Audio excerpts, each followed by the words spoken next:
Everyone, welcome back to this episode of the Ionavation Podcast. I'm your host, Adrian Vazquez, and for this episode, I have Eddy Cruz, founder of the first Dominican-inspired supper club in New York, Yes. and what the New York Times calls the hottest dinner party in New York. That's right. Eddy, thank you so much for joining us. Thank you for having me. Now, Eddy just recently completed an entrepreneurship talk talking about 926 and the very inspiring story behind 926. Eddy, can you tell us how you got into 926 and what's really the story behind its inception? Yeah, so 926 is a story about family, community, culture, and love. It is a supper club where we host 10 people in my home in the Bronx. And as I call it, an experience. We do activities, we get to know each other, and these 10 strangers leave as more than that. The idea came about because I love hosting and entertaining, and I have a background in hospitality. And I would host these dinner parties for my family and friends, and I will also share with my online audience. To my surprise, people then started to ask if they can be invited to my home, which I thought was a little strange that strangers wanted to come to my home. But then I got so many inquiries that I was like, you know what? People are serious about this. And so fast forward, I asked my mom, who's the best cook I know, and my partner, my best friend, I said, hey, I think we should start a supper club where we invite people to our house and we cook for them and host a dinner party. The idea for 926, the name, it's actually inspired by my grandmother's address, 926 Southern Boulevard in the Bronx, is where she lived for almost more than 30 years. And it was my mom lived there as a little girl. I lived there when I was born. And it was a 5-bedroom apartment in the Bronx. It was a place full of love. It was vibrant, always a lot of people and a lot of food. So I wanted people to sort of feel what it felt to be at 926. And that's what we named it 926. I love that. I love especially the fact you focus on that authenticity and really telling a story. Yes. So I actually want to back up a little bit and talk about your address really and like how you really advertise that. So what went into you deciding that you'd host this at your apartment, these dinner parties, as opposed to like a third space or even like a restaurant as opposed to a supper club? Two things. The first is we weren't sure if we were going to succeed. So the risk to failing at my own place was very minimal because I was going to live there anyways. Yeah. But then I thought, other people have done it in New York, and the story is actually about an apartment. So what better venue than my own place? And as a trial, we said, we're going to do this for 10 people. We'll see if people show up. And now our guest list is almost 10,000 people, which is absolutely insane because I thought I would only host 10 people a month. For 12 months is 120 people a year. So it's been a huge blessing. We're super grateful. But I think that even now that I've been doing this for 5 months and we sort of have our pace on how things are going to go, I love that it's at our apartment because it evokes that same feeling that we felt at 926. It's a place where you are sitting in my living room, where you can see my mom and I in the kitchen, sort of like prepping the food and getting the night started for you. And it being at my home sort of like evokes this feeling of like I'm safe here. It's a private venue per se, where I tell people you're in my home, so feel free to get up to take pictures. Like you don't have to be at the table at all times and we're not eating. And I think it makes people feel at ease, which opens up for them to be more vulnerable, which helps with the storytelling. So that's the word there, I think. Storytelling really defines 926 and that ability for guests to really become vulnerable. Yes. I think it speaks to your decision making as a marketer as well because you really had 10K people just waiting to get in. Yes. So talk a little more about that. How do you think 926 distinguishes itself from other supper clubs? And what's really the unique selling points of 926? We tell people that at 926, we are storytelling through food and design. Everything at 926, from the color of your plate to the little gifts that we give you, is intentional. And I think that people enjoy that because it tells me I planned for you. It tells me that you weren't an afterthought, that someone easily could have taken your reservation. Like there are at least 3 things at 926 that we give you that has your name on it. And we sort of present it in a way that we sort of we share the story behind every intention intentional thing that we do. For example, we tell people, hey, our main color is green, and that's because that's the couch of the my grandmother's couch at 926. We tell people we are going to do activities, for example, like share something we're grateful for, because manifesting and expressing gratitude was something that we always did at 926. So we tie these activities that we do at dinner to what happened on 926, and includes personalization and intentionality. And I think that when we marry that with that experience, people are like, wow, I feel special. This was planned for me. I love this. And the I guess us changing sort of like how we tell that story. Every menu is different. Every design is different. Attracts sort of the waitlist. I guess the people who are on waitlist who are like, you know what, I want to dine here because it's going to be a complete surprise what's going to come. I think that anticipating what we're going to do and how we're going to share that story is what people like resonate with. Like, oh, it's not like I've seen this a million times on TikTok or on Instagram. It's like, well, yes, I've seen it, but I know that my dinner is going to be different, and I'm looking forward to that. Exactly. I think it goes to environmental storytelling. You really craft that environment. The senses are all engaged in there. And I think personally, at least those 10K people are like, I want to be there and get that personalized experience. Yes. Like you said, no one dinner party is the same as the other. Yes. I think my favorite part, at least, was the menu design, how it reflects your own experiences and your own background. Yes. So I want to go a little more into that and how the intentionality of your design creates that experience that really attracts so many people. So can you take us through like the step-by-step process for a dinner party and how that environmental storytelling is really incorporated throughout? Yes. So with every dinner, we start planning what I call the program. We say, hey, and by we, I mean my mom, my partner, my sister, we're all sort of family, but also a team. This month, we want to share the story of how we had our furniture in plastic, let's say, right? So that's the story we want to tell.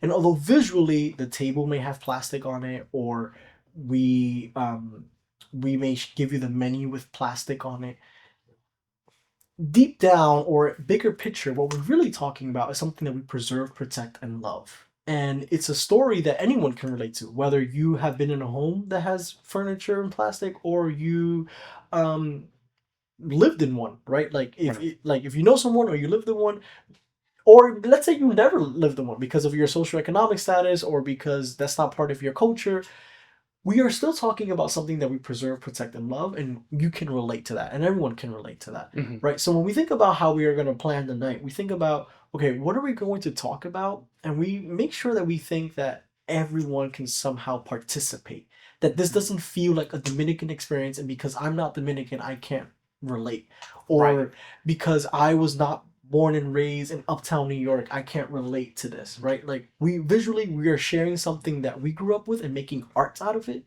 But what we're really talking about is a topic that we can all relate as people, as humans. And I think that when we integrate these activities throughout the dinner, us being intentional about who's joining us and what can they potentially share is what makes it special, because we want everyone to participate in it. And it speaks to sort of how people leave after the dinner. I was sharing with the students that people are now starting to associate themselves as the month in which they came to dine with us. And it sort of creates a class. It creates this like, we are part of this club, this supper club as a group, and now we want a reunion, or we want to stay in touch, or we are now friends, right? Like I am hopeful that one day people will decide to join 926 to celebrate their most significant milestones, whether it's a proposal, whether it's their kid's birthday party or something, because I really think it's going to become a destination where people feel like, you know what, I feel celebrated here, and so this is where I want to go celebrate. I definitely want to highlight that part where people feel belonging. You feel like they're club members, because I feel like you're selling not only just the food, but also the experience and that sense of belonging. Yes. Like what stuck out with me for your entrepreneurship talk was really the fact that people literally cried from reading the messages left in the tin, and how you were able to export parts of your Dominican culture and make it that welcoming sense of environment where it's intimate, it's personalized, and it's almost like family in a sense, even though you're sitting with 10 different strangers. But going into that requires a lot of intentionality and forethought. So when you were first starting this out just 5 months ago, 5 Yes. months and 10K people. That's just crazy. Yes. But getting to that point, I imagine there were like a few bumps around the road and a few experiments you had to make. So what are some challenges you had initially, Mhm. and how did you adjust to get to the point you are now? Yeah, so one of the early challenges that we had is that we didn't expect to be so much demand. Mm-hmm. So we didn't know how to communicate with so many people in a quick way.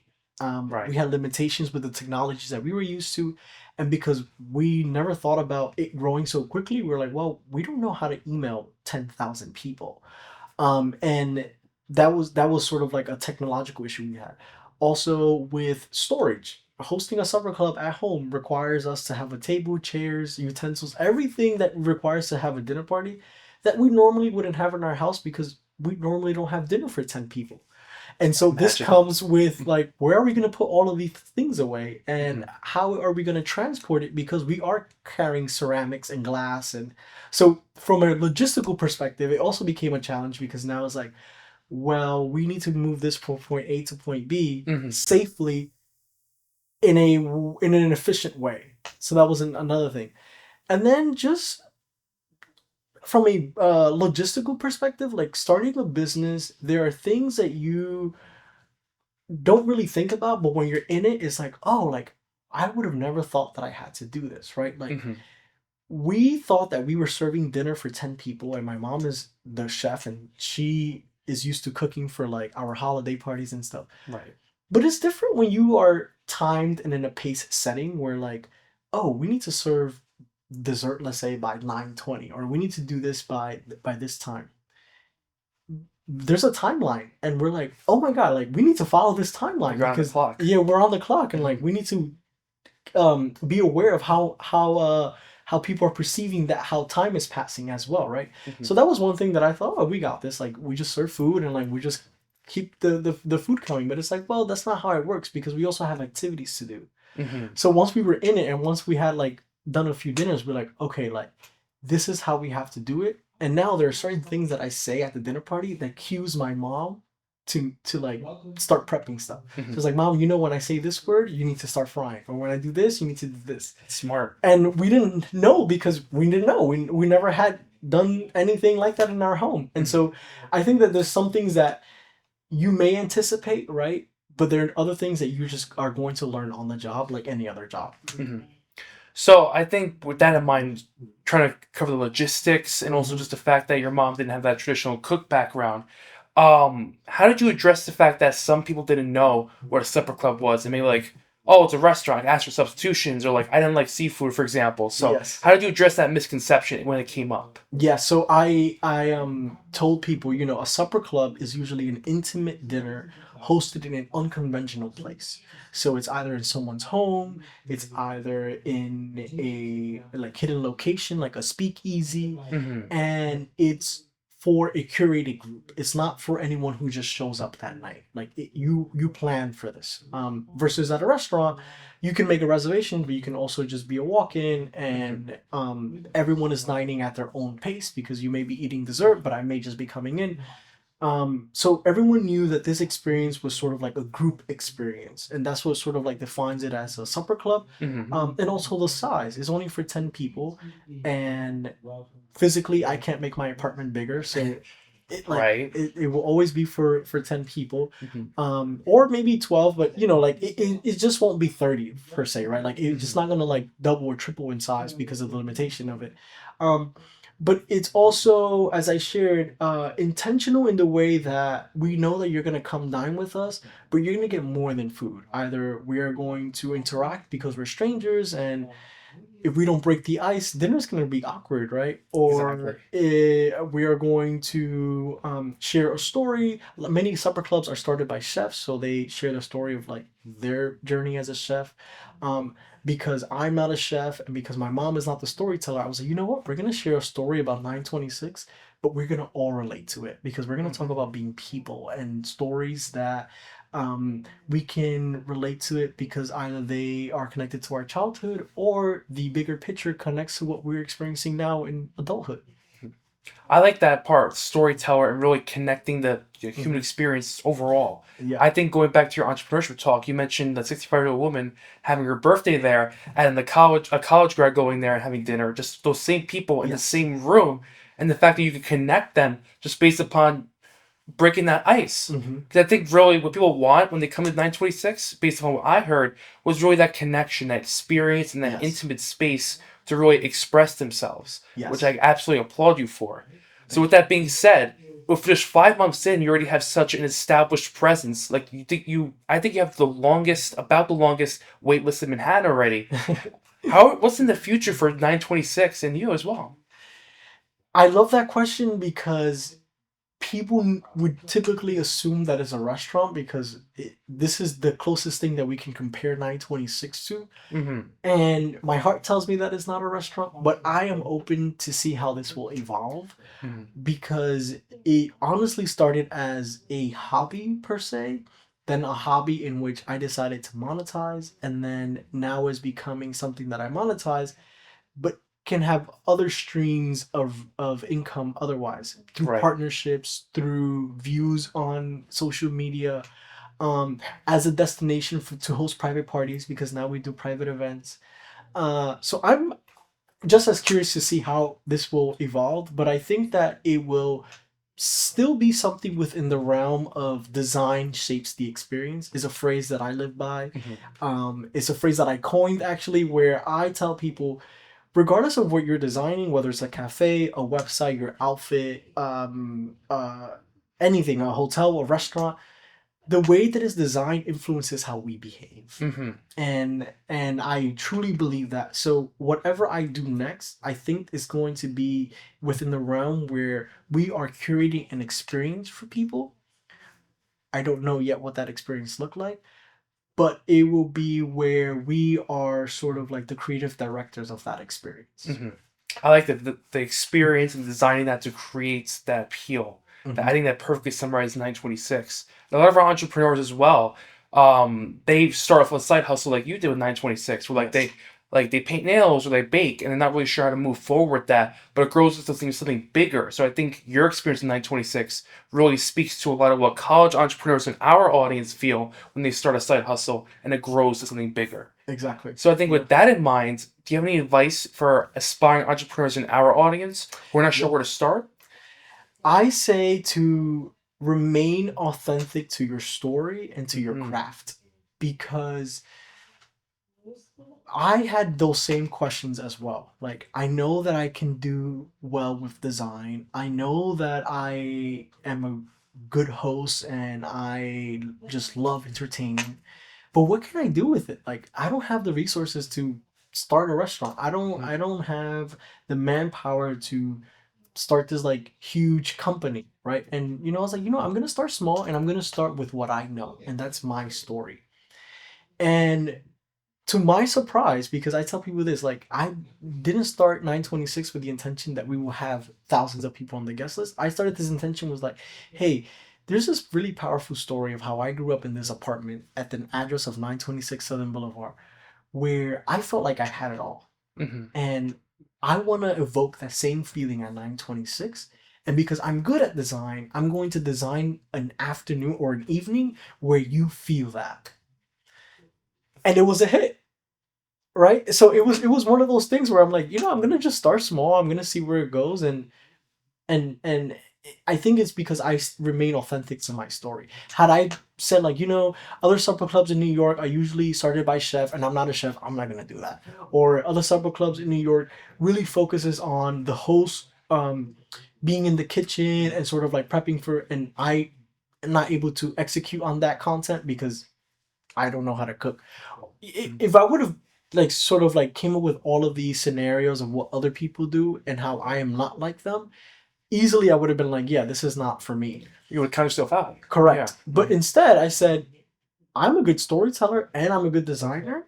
I just need a good cook. So I was like, I just need to fill in the gap for my greatest weakness and Mm-hmm. then I can go from there. And sometimes I think that that may be the hurdle where, like, oh, I may have this nail business or I may be a good baker, but uh, I don't know how to I'm not good at marketing. I don't know how to create an online presence. Well, then maybe team up with someone who is good at what you lack. Hmm. And that's what I did. I was like, I'm gonna create a power team because I know what I can contribute, but I know what other people are good at. So together we can succeed, and that's what it was. But ultimately, I guess the advice is to stay authentic to your story, because no matter how big we get and no matter how far or fast we go, I tell people we will always remain true to our story of 926. And I think that it will succeed because it's not a niche story about growing up in the Bronx. It's not a niche story about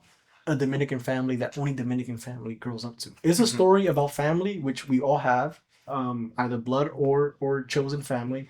It's a story about love. It's a story about community, and it's a story about culture. So when you mix those four words together, it's something that, regardless of where you come from or who you are, you can relate to. And I think that relatability is what resonates with people. 100% agree with that. I think we tend to discount our own personal experiences, think about qualifications and resources, Yeah. but our own perspective, our authenticity is a resource. Yeah. And what we don't realize often is that people buy the story first and then the product later. Yes. Which I think 926 is a perfect example of. Thank you so much, Eddie. I appreciate you being on with us. Thank you. 926 Instagram will be in the description below, as well as Eddy Cruz's LinkedIn. Thank you so much, Thank Eddie, you. again. I appreciate it. I've been your host, Adrian Vazquez, and thank you for checking out this latest episode of the Ionavation Podcast. Please like and subscribe on YouTube and follow us on Instagram at the Hynes Institute. See you in the next one.